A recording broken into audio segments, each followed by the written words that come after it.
আসসালামু আলাইকুম। জামাত শিবির নিষিদ্ধের প্রজ্ঞাপন বাতিল।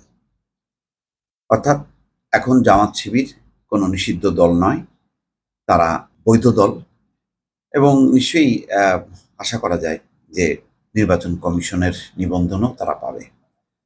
বিগত ১৫ বছরে জামাত শিবির রাজনৈতিক কার্ড হিসেবে ব্যবহার করেছে আওয়ামী লীগ তার শাসন ক্ষমতা টিকিয়ে রাখার জন্য এবং এটি অঘোষিতভাবে নিষিদ্ধ করা, ধরপাকড় করা এগুলো ছিল পুরোটাই একটা সাজানো গোছানো একটা নাটক।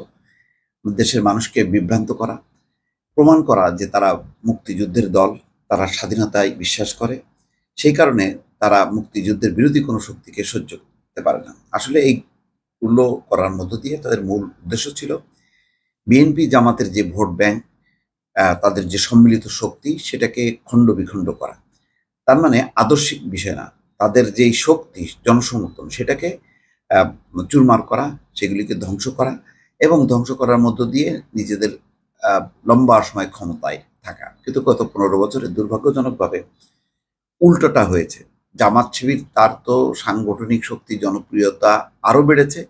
উল্টো সাধারণ মানুষ যারা নিরপেক্ষ ছিল, যারা আওয়ামী লীগ ক্ষমতায় থাকলে তখন তারা সেটা পরিবর্তনের জন্য বিএনপিকে ভোট দিয়েছে। বিএনপি যখন ক্ষমতায় থাকে তখন আবার বিএনপির পরিবর্তে তারা আবার আওয়ামী লীগকে ক্ষমতায় আনে। এই যে নিরপেক্ষ একটা ভোটার, তারা বরং একেবারেই সরে গেছে আওয়ামী লীগের কাছ থেকে এবং শেষের দিকে বোঝাই যাচ্ছিল তারা যে মানে ভোট ছাড়া ক্ষমতায় থাকা ছাড়া কোনো উপায় ছিল না। মানে ভোটে দেয়া মানেই হচ্ছে তাদের ন্যাক্কারজনকভাবে পরাজয়। তো এই পরাজয়টাকে ওভারপাস করার জন্য বা ওভারকাম করার জন্য, এটাকে অন্য খাতে প্রবাহিত করার জন্য জনগণকে তারা বিভ্রান্ত করে চলেছে, অথবা বলা যায় জনগণের সঙ্গে প্রতারণা করেছে। সেই প্রতারণার জন্য তারা বারবার জামাত শিবিরের কার্ড খেলেছে। তো তারা জানে যে আওয়ামী লীগের যখন পতন হবে, অন্য যে কোনো সরকার আসলে তারা অবশ্যই জামাত শিবিরকে রাজনীতি করার অধিকার দেবে। পশ্চিমারাও চায় যে ধর্মভিত্তিক রাজনৈতিক দলগুলো মানে ওপেন থাকুক এবং বাংলাদেশে যে এখন প্রায় ৩৯টা ছিল, তারপরে আরও বোধহয় ৪২-৪৩টা রাজনৈতিক নিবন্ধিত রাজনৈতিক দল, তার মধ্যে ১৩ থেকে ১৪টা রাজনৈতিক দল আছে যারা ধর্মভিত্তিক। সুতরাং বাংলাদেশে যেহেতু ধর্মভিত্তিক রাজনীতি নিষিদ্ধ নয়, তাহলে তারা কোন কিভাবে তারা জামাত শিবিরকে নিষিদ্ধ করে?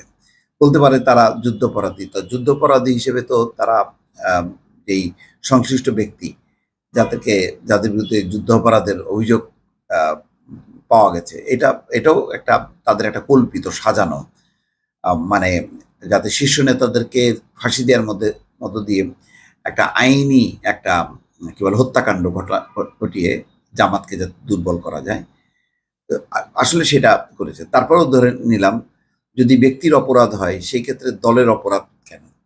বরং গত ১৫ বছরে আওয়ামী লীগ একেবারে তৃণমূল থেকে শুরু করে কেন্দ্রে তারা সংগঠিতভাবে, দলগতভাবে এবং ব্যক্তিগতভাবে যে অপরাধ করেছে, সেটা জামাত শিবিরের তুলনায় বহু গুণ বেশি। তাহলে এখন প্রশ্ন, এই আওয়ামী লীগ এবং যে ছাত্রলীগ, যুবলীগ, তাদের রাজনীতি করার অধিকার থাকে কিভাবে? এবং সেটি নিয়ে রিট হয়েছে, সেই রিটের শুনানি পেছাচ্ছে, কিন্তু এর একটা ফয়সালা কিন্তু হবে। তারা জামাত শিবির নিষিদ্ধ করার মধ্য দিয়ে রাজনৈতিক দল নিষিদ্ধের যে ফাঁদ তারা পেতেছিল, সেই ফাঁদেই কিন্তু এখন তারা ধরা পড়ছে এবং সেটা যথার্থ।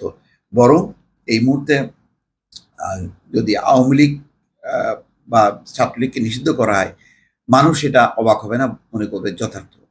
বরং তারা শেষ সময় মানে কোটা বিরোধী আন্দোলন, যে বৈষম্য বিরোধী ছাত্র আন্দোলন, তাদের নেতৃত্বে যে আন্দোলন, সেই আন্দোলনের চূড়ান্ত পর্যায়ে তারা ১ আগস্ট জামাত শিবিরকে নিষিদ্ধ করে তারা দেশের মানুষকে বিভ্রান্ত করার চেষ্টা করেছিল। অন্যদিকে তারা মানে প্রচার চালাচ্ছিল যে দেশের উন্নয়নকে বাধাগ্রস্ত করার জন্য, রাষ্ট্রকে অকার্যকর করার জন্য জামাত শিবির ষড়যন্ত্র চালাচ্ছে কোমলমতি ছাত্রদেরকে ব্যবহার করে। কিন্তু কোমলমতি ছাত্ররা যে ততক্ষণে রাজনীতি যথেষ্ট পরিমাণ পাঠ নিয়ে ফেলেছে, তাদের যথেষ্ট পরিমাণ শিক্ষা হয়েছে, তারা বুঝতে পেরেছে যে কোনটা সঠিক কোনটা বেঠিক। কোনটা কারা কি বলে দেশকে ধ্বংস করছে আর কারা দেশকে রক্ষা করার চেষ্টা করছে। সুতরাং পরিণতি যা হয় তাই। এর 5 দিনের মাথায় এই পতিত হাসিনা সরকারের পতন একেবারে চূড়ান্ত করে ছাত্র জনতা। দর্শক ভালো থাকবেন। আল্লাহ হাফেজ।